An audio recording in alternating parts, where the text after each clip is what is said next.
Thank you very much. And I want to thank Jesse, Susan, Dr. Colley, and everyone for inviting me here and for putting together such a really interesting and comprehensive program of learning today. I've really enjoyed it, and I've learned a great deal. So I hope that goes for everybody else as well. Jesse had helped me by giving me a title, Is the Landscape Shifting? And I want to acknowledge that I believe it is. So I'm going to focus a little bit more on how, indeed, that's changing. I've had the good fortune of working on malaria for most of my professional career. Unlike Simon, I wasn't born with malaria, but I was born on Mosquito Lake in northern Ohio. A lot has been made of some of the historical background to malaria, and I'd like to start at the dawn of the 20th century. Just like the current turn of the 21st century, the turn of the 20th century was marked by really extravagant and phenomenal styles of facial hair. We've come full circle. We've mentioned Laveran and Ronald Ross. We haven't talked about Grassi yet, but Grassi is probably the forgotten of the trio, the one who did not win a Nobel Prize, but probably was the first to fully describe the life cycle, to demonstrate transmission from a mosquito to a person, again working with the bird malarias largely. We sometimes refer to the 20th century in geopolitical senses as the American century, and so I'd like to talk a little bit about two Americans, Walter Reed and William Gorgas, who took off from some of the work done by those other pioneers. Walter Reed confirmed mosquito transmission of malaria and yellow fever, notably by infecting himself with the latter. Gorgas took it a step further and took the principles of mosquito transmission and applied them to malaria and public health mechanisms by controlling mosquito populations during the construction of the Panama Canal. And there was a lot of attention focused on this, and that sort of became the idea that through effective vector control, we could achieve phenomenal improvements in the malaria situation, and some even eventually concluded that careful control could eventually lead to elimination. Two key tools developed shortly before and widely used during World War II were chloroquine and DDT. Paul Hermann Müller also won a Nobel Prize for discovering DDT. The Eighth World Health Assembly in 1955 called for a global campaign to eradicate malaria, based largely on the idea that we could deploy these tools, especially indoor spraying with DDT, and that there may be a limited window of time during which DDT would remain effective. Even in the 1950s, they were aware that widespread use of an insecticide could eventually lead to resistance. That, in fact, we now recognize as almost a biological inevitability. They were concerned that the opportunity for elimination or eradication of malaria would be limited by the useful lifespan of DDT. DDT became widely used for indoor residual spraying, applying it to the inside walls of houses. And the idea was that people stayed indoors at nighttime, and that the Anopheles mosquitoes that transmit malaria bite indoors and prefer to rest indoors. That's not always the case with some of the predominant malaria vectors. Many of them may choose to bite out of doors as well. It wasn't really until we had substantial developments in socioeconomic status and as Don Champagne mentioned at lunch, the electrification of rural areas where people would actually come into the households and spend their evenings indoors. So this strategy really became feasible only when there were advances in socioeconomic status and changes that brought people indoors of the evening. Other major activities were anti-malarial drug treatment, both for patients ill with malaria and occasionally as a mass treatment or as a chemoprevention tool, and some advances in surveillance to detect and eliminate any reservoirs or any remaining transmission focus, particularly in places where transmission was being reduced and elimination was being approached. We know we still have malaria today, so the obvious answer is it didn't. The mid-century effort did not eradicate malaria globally, but it is important to note there were some successes. 37 countries eliminated malaria and were certified as malaria-free during that time period. But the story is much more one of stalemates and losses. In sub-Saharan Africa in particular, the global effort never really conceived that eradication would be feasible in sub-Saharan Africa.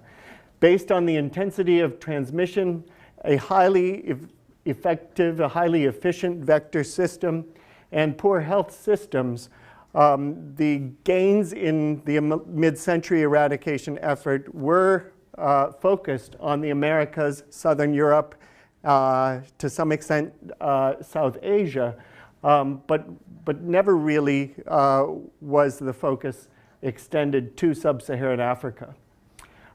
In South and Southeast Asia, where there had been progress, we saw some reversals, in particular in Sri Lanka, where they'd nearly or virtually eliminated local transmission of malaria in the decades after we saw a resurgence. And in Southeast Asia in particular, some of the areas where malaria control was underway were interrupted by conflict in the middle part of the century. And there were, of course, the technical reversals, the advent and spread of DDT-resistant mosquitoes, as well as environmental concerns around DDT. In 1962, Rachel Carson published her book, Silent Spring. By 1972, DDT was eliminated for its use in agricultural or environmental applications. Now, many people don't realize that that didn't necessarily affect malaria control right away.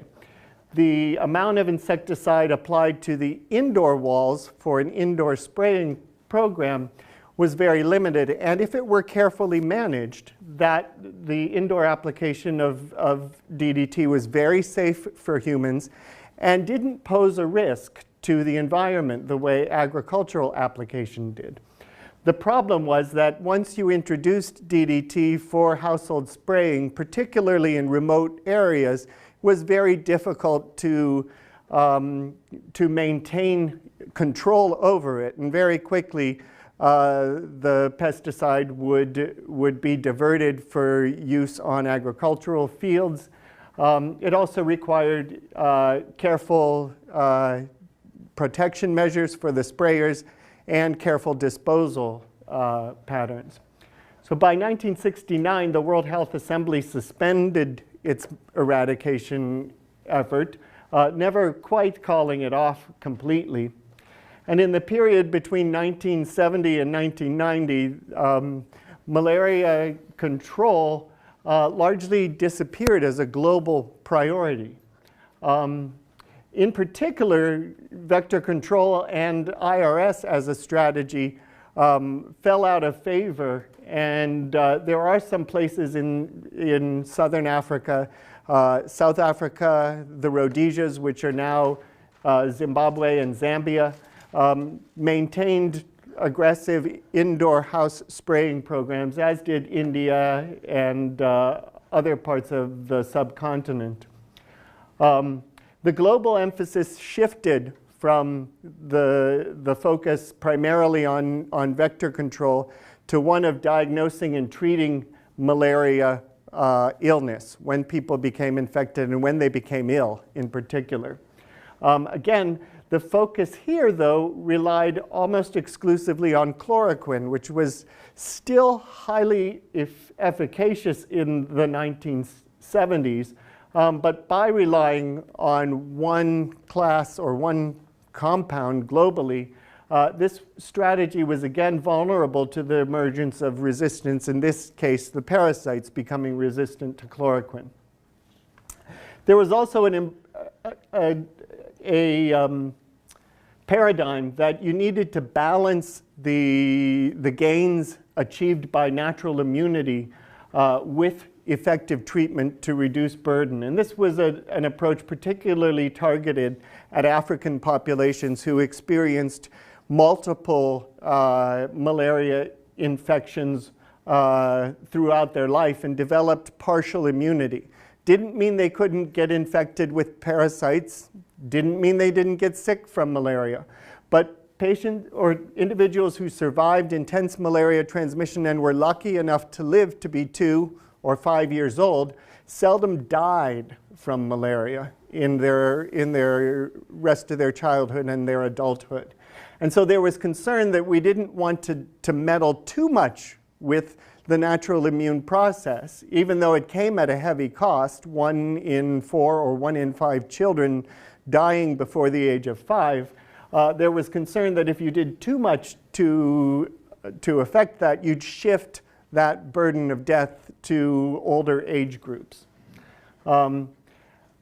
A number of people have written about the Cold War metaphor, détente, as a metaphor for the state we were in malaria control. The decision to live together and to try to balance the natural immunity against efforts to reduce acute morbidity, severe disease, and mortality. There was also a trend at that time toward integrating. So malaria control, other vertical programs focused on a single disease or health problem, had sort of passed out of fashion. And the emphasis at that time was on providing basic health services across the board to develop horizontal programs focused on primary health care. And importantly, the science of malaria stagnated during that period, and the early promise of a vaccine, in particular one called SPF 66, which looked really like it was going to revolutionize our ability to control malaria, when it was tried outside of the Americas in trials in East, West Africa, and Southeast Asia, did not appear to provide any protection at all to natural infection. And so the donors sort of distanced themselves from further investments in malaria vaccine development. We're at a different stage right now, and in the 21st century, if we think about it now, we're at a step at the start of this century where we're starting to scale up some of the effective interventions that have been proven in the last 20 or 30 years. There was some progress occurring between the 70s and the 1990s. And at the same time, there were changes on the global policy scene. In 1998, the World Health Organization Director General created the Rollback Malaria Program at WHO, making it a cabinet program in her administration. In 2000, heads of state from 44 African countries met in Abuja and made a commitment to accelerate the deployment of proven malaria control interventions and to reduce malaria deaths in their country by 50% within 10 years. The Millennium Development Goals articulated at the start of the century specifically addressed malaria, HIV, and tuberculosis. And those three drugs were also, or those three diseases were also targeted by one of Kofi Annan's proposals that became the Global Fund to fight HIV, AIDS, TB, and malaria. This is a global procurement mechanism that allows countries to apply for grants that help them buy commodities for malaria, HIV, and TB control programs at dramatically reduced prices than they'd be able to do on their own, with huge subsidies from the donor community, and enables them to get commodities that are of globally recognized high quality. And for us at CDC, a key development was in 2005 when the President and then the Congress supported the creation of the US President's Malaria Initiative. On the science aspect, the real transformation occurred in November 2007 when it was Melinda, not Bill Gates, who publicly called on the scientific community to reconsider eradication as the ultimate goal for dealing with malaria. And her charge was primarily to the scientific community to identify the next generation of tools that would make that possible. And this is great talking in the biology building because nobody falls off their chair when I bring up the life cycle slide. But I wanted to go back to some of the biological basis of the tools we use for malaria control.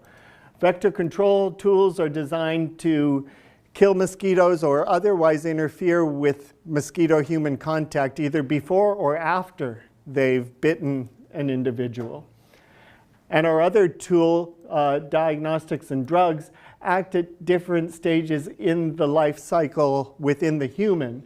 Most of them act here in the intraerythrocytic stages. We do have a few drugs that have activity at other life cycle stages.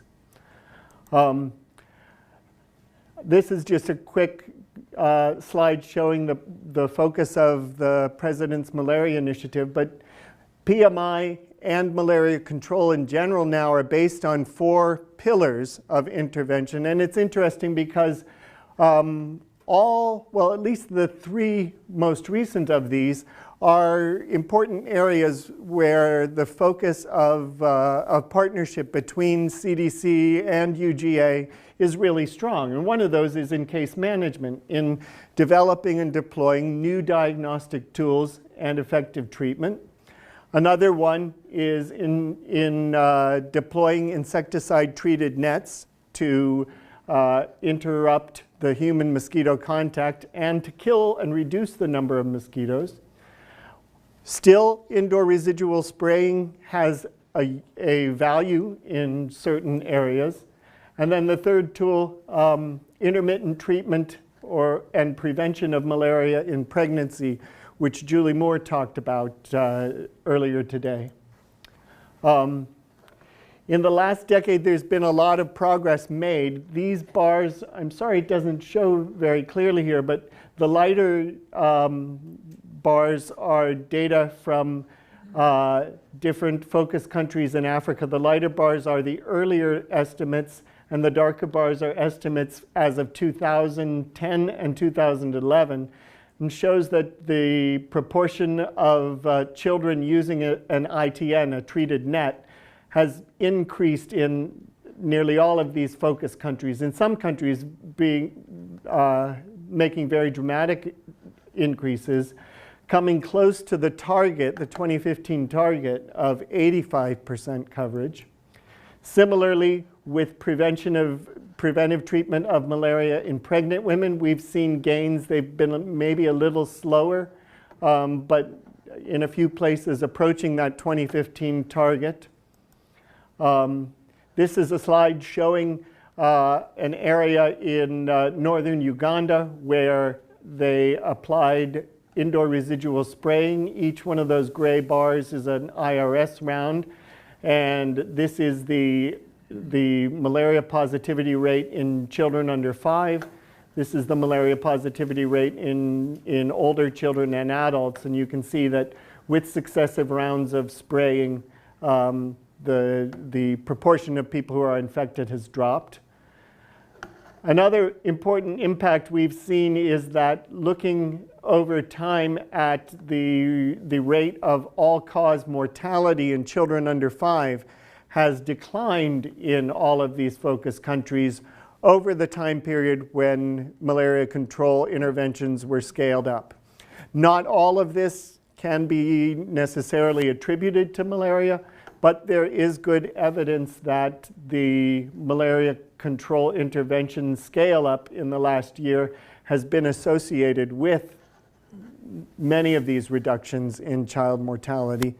In its most recent World Malaria Report, WHO estimates that by delivering hundreds of millions of insecticide-treated nets, effective treatments, diagnostic test kits, that more than 3 million children's lives have been saved in Africa, and that's approaching the Millennium Development Goal of a near 50% reduction in all-cause child mortality in quite a few countries in Africa.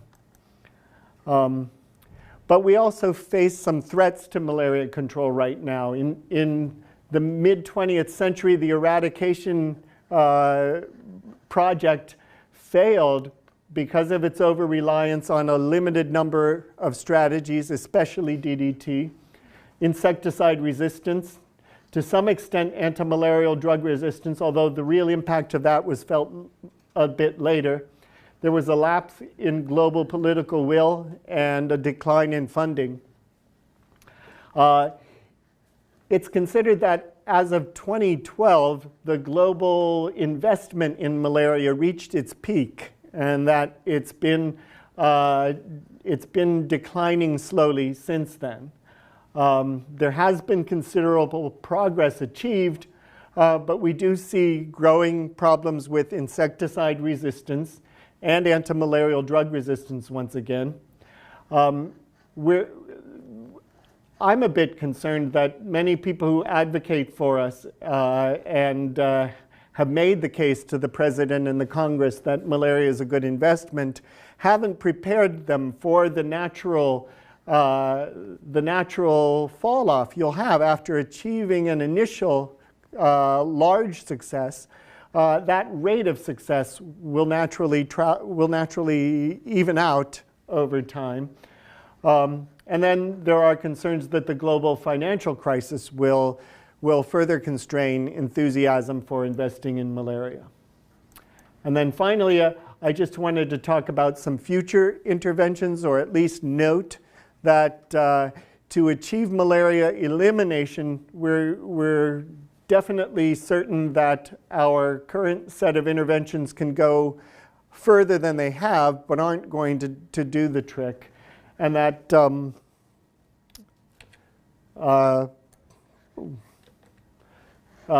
new tools, where did I go with that? Here we go. New tools for vector control, such as rotating insecticides to decrease the probability of resistance, innovative vector control technologies, genetically modified mosquitoes, new ways of using diagnostic tests and treatment drugs, ideas we've talked about here today, like mass drug administration, or having a tool that could identify asymptomatic people and using mass screen and treat.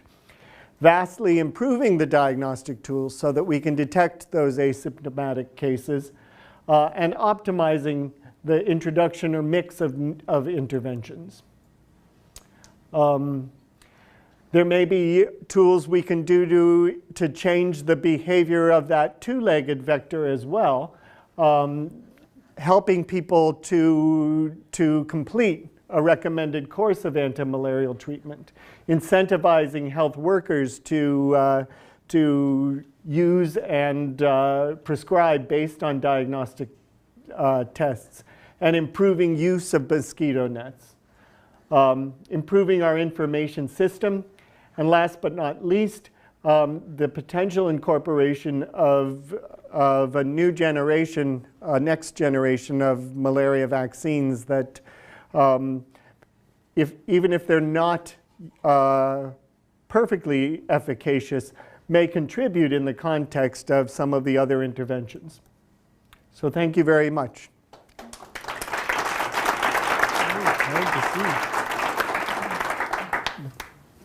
Thank you. All right. Questions for Kachur? So you mentioned the mass testing and treatment. Mm-hmm. Coming from the veterinary world, veterinary diagnostics, this is some of the things that we try to do. Mm-hmm. And I was wondering why nobody mentioned it. What are the barriers to do that? It's financial.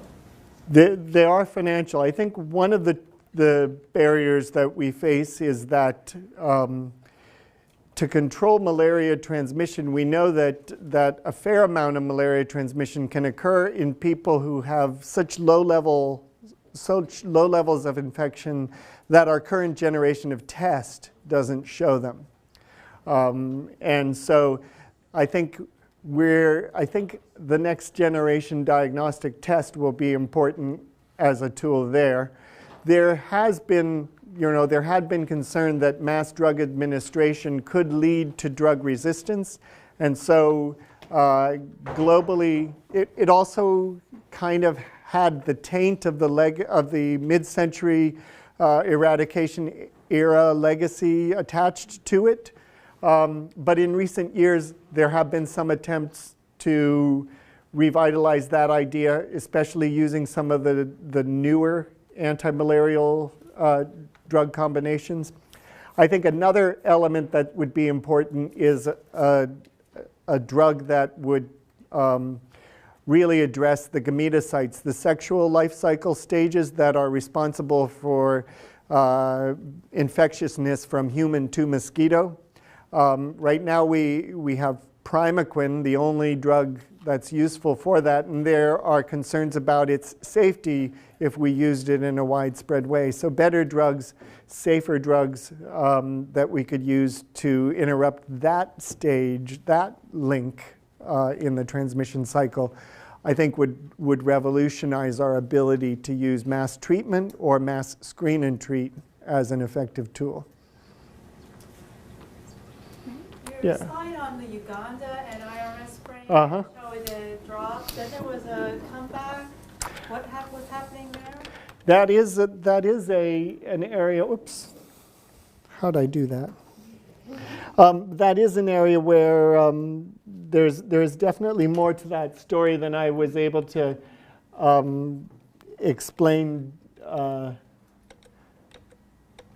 when the slide was up. But the first round of insecticide spraying, you'll notice, doesn't seem to do much. And that was with DDT. There was already a high level of resistance in the mosquito population. They switched to a pyrethroid insecticide, didn't do much. When they switched to a carbamate insecticide, that seemed to have an impact. And in subsequent years, they've been looking carefully at whether or not they've induced resistance to the carbamate class of insecticides in that area. So you're right, there is a more complicated story than I was able to tell quickly, but it does look like we're chasing resistance in this illustration here.